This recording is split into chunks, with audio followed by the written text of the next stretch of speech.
Welcome to D6. This is professor Vinod Kumar. వాళ్ళ తెలంగాణ హైకోర్టుకి మరొక నలుగురు వచ్చారు. గతంలో 30 మంది హైకోర్టు జడ్జిలుగా ఉన్నారు. సరే, ఇప్పటిదాకా అగ్రవర్ణాలుగా చెప్పుకుంటున్న వాళ్ళు ఎక్కువ మంది ఉన్నారు. ముఖ్యంగా తెలంగాణ నుండి ఇటీవలి కాలంలో బీసీలకి ప్రాతినిధ్యం పెరిగింది, ఎస్సీలకు కూడా పెరిగింది, అలాగే మైనార్టీలకు కూడా ఇటీవలి కాలంలో వచ్చింది. అంతకుముందు మైనార్టీలకు ఎక్కువగా ఉండేది, కానీ ఇప్పటికి కూడా పెరగాల్సినంత మంది పెరగలేదు. అసలు మాక్సిమం తెలంగాణలో 42 మంది ఉండాలా, 32 మంది పర్మనెంట్ అపాయింట్మెంట్ అయ్యారు, 30 మంది ప్రెసిడెంట్ ఉన్నారు. ఇంకా ఇవాళ ఈ నలుగురితో కలుపుకుంటే 34 మంది అవుతారు. సో తెలంగాణ హైకోర్టు ఇవాళ నామినేషన్ సామాజిక న్యాయం అనేది నీకు న్యాయ వ్యవస్థలోనే లేకపోతే ఇవాళ ఎక్కడ ఉంటది? మొన్న చూశారు కదా మీరు, ఇప్పటిదాకా న్యాయ వ్యవస్థలో ఎస్సీ ఎస్టీలకి, అందులో సుప్రీంకోర్టులో ఇవాళ వాళ్ళ ప్రమోషన్స్ లేవు, ఎస్సీ ఎస్టీలకు రిజర్వేషన్ అమలు కాలేదు. కానీ ఇప్పుడు నాన్ జ్యుడిషియల్ కాకుండా నాన్ జ్యుడిషియల్కి అమలు చేశాడు మన ప్రెసిడెంట్ దళిత CJ of India justice Gavai గారు. కానీ జ్యుడిషియల్ ఎందుకు చేయలేకపోయారు? జ్యుడిషియల్లో ముందు అమలు చేయాలి కదా ఎస్సీ ఎస్టీలకి. అది చేయకుండా నాన్ జ్యుడిషియరీ చేశారు, సంతోషమే, కానీ జ్యుడిషియరీ కూడా చేయండి. ఇలా మీరు జ్యుడిషియరీ చేస్తే సుప్రీంకోర్టుతో పాటు హైకోర్టులో కూడా ముందు ఎస్సీ ఎస్టీ జడ్జెస్ కి ప్రాధాన్యత పెరుగుతుంది, వాళ్ళకు రూల్ ఆఫ్ రిజర్వేషన్ అమలు అవుతుంది, వాళ్ళు సుప్రీంకోర్టు సీజీఎల్ గా రావడానికి వీలైతుంది, హైకోర్టు సీజీఎల్ గా రావడానికి వీలైతుంది. కానీ ఇప్పుడంతా అప్పర్ కాస్ట్ వాళ్ళే ఉంటున్నారు హైకోర్టు సీజీఎల్ గా, సుప్రీంకోర్టులో. ఏదో మీరు ఇద్దరు వచ్చారు, 78 సంవత్సరాలలో ఇద్దరు దళితులు వచ్చారు అని మిగతా వాళ్ళు ఎంతమంది? అగ్రవర్ణాలు ఎంతమంది? బీసీలు ఎంతమంది? ఎస్టీలు ఎంతమంది? మైనార్టీలు ఎంతమంది? మహిళలు ఎంతమంది? అట్లా చెప్పుకుంటూ పోతే 95% ఓసీలు ఉంటే 5% సీజీ ఆఫ్ ఇండియా మాత్రమే ఎస్సీ ఎస్టీలు అయ్యారు. ఎస్టీ అయితే కానే కాదు ఇంతవరకు, ఎస్సీలు అయ్యారు ఇద్దరు.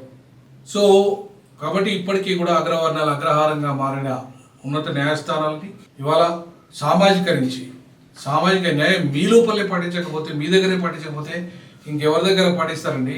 మొన్న తెలంగాణలో మాత్రం సామాజిక న్యాయానికి పెద్దపీట వేశారు గతంలో జరిగిన రిక్రూట్మెంట్లో.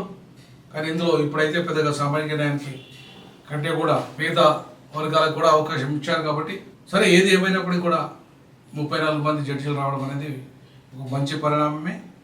బట్ సామాజిక న్యాయంలో మీ న్యాయ వ్యవస్థలోనే లేకపోతే, న్యాయ వ్యవస్థలోనే సామాజిక న్యాయం లేకపోతే మీకు సామాజిక న్యాయం గురించి మాట్లాడే నైతిక అర్హత ఎట్లా వస్తుంది? న్యాయమూర్తులుగా మీకు ఎట్లా అర్హత వస్తుంది?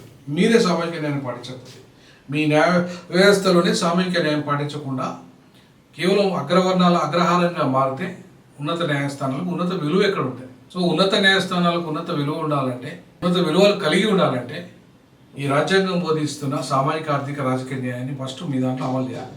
న్యాయ వ్యవస్థలో ముందు అమలు చేయాలి, అమలు చేసిన తర్వాత మిగతా వాటిలో అమలు చేయాలి. కాబట్టి న్యాయ వ్యవస్థ ఆ దిశగా అడుగులు వేసి తెలంగాణతో పాటు దేశంలో అన్ని రాష్ట్రాల్లో కూడా బడుగు బలైన వర్గాలకు, మహిళలకి, ఎస్సీ ఎస్టీలకు, అన్ని వర్గాలకు సముచితమైన స్థానం లభించే విధంగా, జనాభా దామాష పద్ధతిలో వాళ్ళకు అవకాశాలు వచ్చే విధంగా న్యాయ వ్యవస్థను సంస్కరిస్తే అప్పుడు న్యాయ వ్యవస్థ ఇతర వ్యవస్థల్లో సామాజిక న్యాయం గురించి మాట్లాడే నైతిక అర్హత న్యాయ వ్యవస్థకు వస్తుంది. లేకపోతే న్యాయ వ్యవస్థకు వచ్చే అవకాశం లేదు. కాబట్టి ఉన్నత న్యాయస్థానాలే ఉన్నతమైన విలువలు పాటించకపోతే ఇంకా మిగతా వాళ్ళు ఎవరు పాటిస్తారు అనేది క్వశ్చన్ మార్క్గా మిగులుతుంది. దయచేసి మీరు క్వశ్చన్ మార్క్గా మిగలకండి. మీరు ఇతరులకు మార్గదర్శకంగా ఉండండి. ముందు మీ న్యాయ వ్యవస్థలో సామాజిక న్యాయాన్ని పాటిస్తూ అన్ని వర్గాలకు సముచితమైన అవకాశాలు కల్పించే విధంగా పూర్తిగా ప్రక్షాళన చేయాల్సిన అవసరం ఉంది. కొలీజియం సిస్టమ్ని కంప్లీట్గా రద్దు చేయాల్సిన అవసరం ఉంది. నేషనల్ జ్యుడిషియల్ కమిషన్ ఏర్పాటు చేయాల్సిన అవసరం ఉంది. దాని ద్వారానే జడ్జెస్ని ఎంట్రన్స్ ఎగ్జామ్ ద్వారా యూపీఎస్సీ తరహాలో మెరిటోరియస్ వాళ్ళని తీసుకుంటూ రూల్ ఆఫ్ రిజర్వేషన్ అమలు చేస్తూ అన్ని వర్గాలకు అవకాశాలు కల్పించే అత్యున్నత విలువలు కలిగిన ఒక వ్యవస్థగా న్యాయ వ్యవస్థ ఉండాలి. ఆ దిశగా అడుగులు వేయాలని చెప్పేసి D6 భావిస్తుంది. జై భీమ్, జై పూలే, జై పెరియార్, జై సామాజిక న్యాయం, జై భారత రాజ్యాంగం.